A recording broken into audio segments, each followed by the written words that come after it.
You know the drill, right? You're signing up for something. And there it is, a giant wall of text. A privacy policy. You do the endless scroll to the bottom, you sigh, and you click I agree. We all do it. But why? Now, you might think it's just because we're lazy or in a hurry, but what if there's something else going on? A much bigger reason we all instinctively skip the fine print. Well, someone actually went and found out. And I mean, they really found out. A massive study, we're talking 25 years, looking at over 50,000 privacy policies, finally gives us a data-backed answer. So let's get into it. All right, first up, let's talk about the most obvious problem, the one we've all felt, the sheer size of these things. The researchers have a great name for it, policy bloat. And wow, is that accurate? So just how bloated are they? Get this. The study estimates that for an average person to actually read every single privacy policy for the websites they visit in a year, it would take 400 hours. That's not a typo. 400. That's literally 10 full-time work weeks just reading fine print. And it's not like it's always been this bad. No way. This is a problem that has gotten progressively worse. I mean, look at this. Back in the year 2000, the average policy was a little over 1,000 words. By 2021, it ballooned to almost 4,200 words. That is nearly 4 times longer.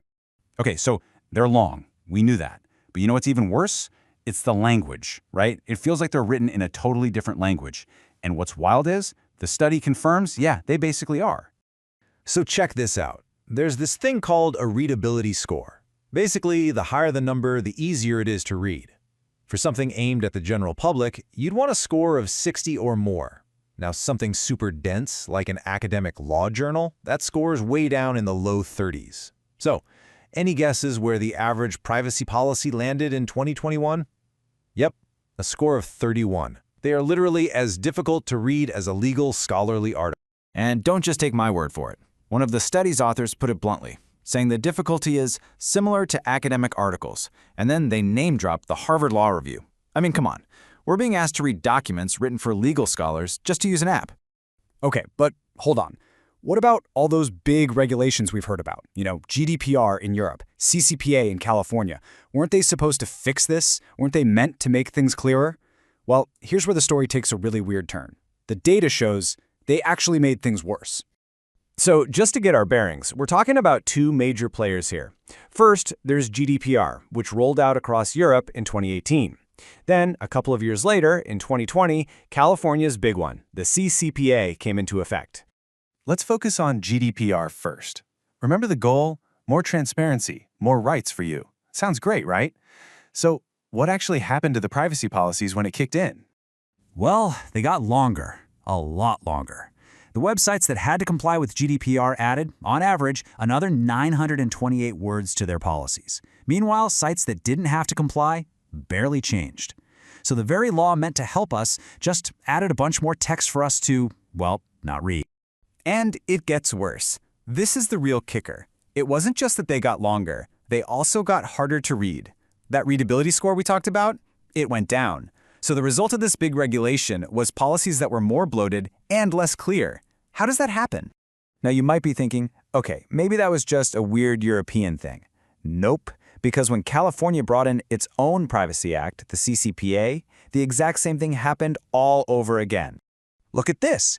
Policies that had to follow the CCPA ballooned by over 1,100 words on average. And the ones that didn't, they actually got a little shorter. The pattern is just undeniable.